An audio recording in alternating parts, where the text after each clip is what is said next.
Assalamualaikum warahmatullahi wabarakatuh. Alhamdulillah rabbil alamin.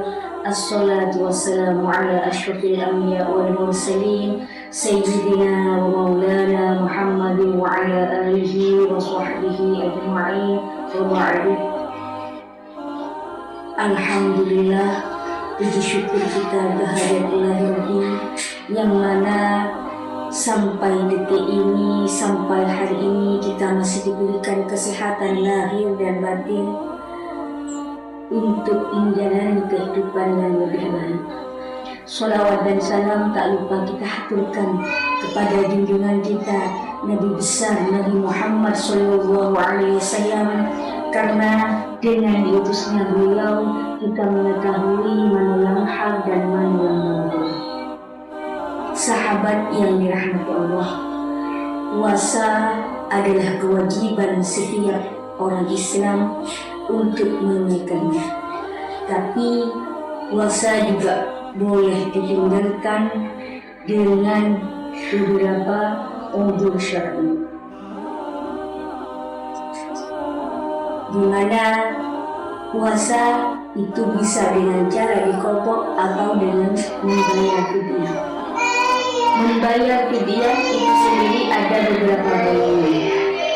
Fidyah, arti dari fidyah sendiri adalah fidyah adalah denda yang harus ditunaikan oleh seseorang yang meninggalkan puasa dengan uzur tertentu.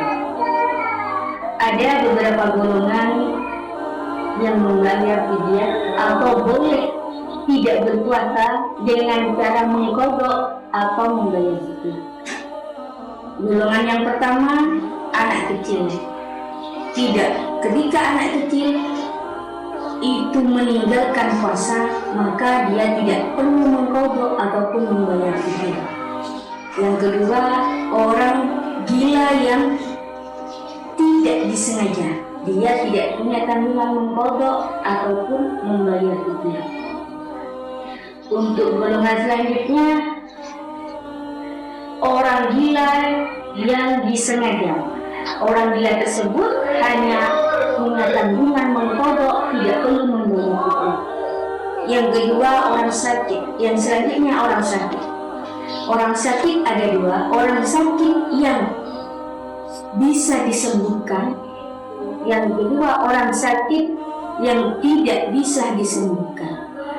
Orang sakit yang bisa disembuhkan maka dia boleh mengqadha, tidak perlu membayar fidyah. Sedangkan orang yang sakit dan dia tidak bisa disembuhkan maka dia tidak perlu mengqadha, hanya membayar fidyah saja. Golongan selanjutnya yakni wanita atau ibu yang wanita hamil atau ibu yang menyusui. Ibu yang mengkhawatirkan atau wanita hamil yang mengkhawatirkan tentang dirinya saja, maka dia hanya mengqadha, tidak perlu membayar fidyah. Kalau wanita menyusui dan wanita yang hamil itu mengkhawatirkan antara bayi dan dirinya, dia hanya mengqadha, tidak perlu membayar fidyah. Untuk selanjutnya, yang wanita yang hanya mengkhawatirkan, baik wanita hamil menyusui mengkhawatirkan anaknya saja, maka dia harus mengqadha dan membayar fidyah. Untuk selanjutnya, wanita yang boleh tidak berpuasa yakni wanita haid dan nifas. Wanita haid dan nifas itu boleh tidak berpuasa tapi harus mengqadha tanpa harus membayar fidyah. Golongan selanjutnya yakni orang yang meninggalkan puasa dan tidak mengqadha hingga Ramadan berikutnya, maka dia dikenai tetap membayar qadha dan dikenai membayar fidyah denda tersebut.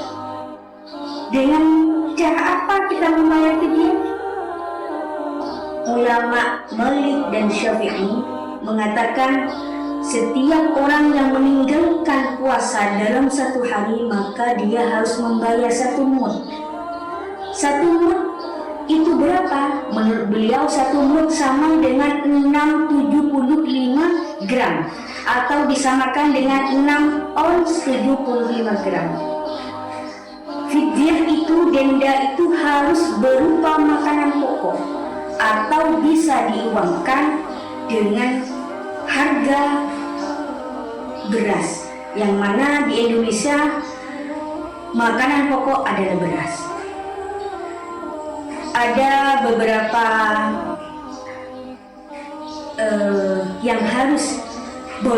yang boleh untuk di fidyah. Yang pertama harus diutamakan kepada fakir atau miskin. Yang kedua boleh kepada lembaga-lembaga keagamaan atau badan amil dan zakat. Mungkin itu saja yang dapat kami sampaikan. Semoga bermanfaat untuk sahabat yang dirahmati Allah. Ingat, qadha itu kewajiban kita, maka harus ditunaikan. Akhirul kalam, ihdinas siratal mustaqim. Assalamualaikum warahmatullahi wabarakatuh.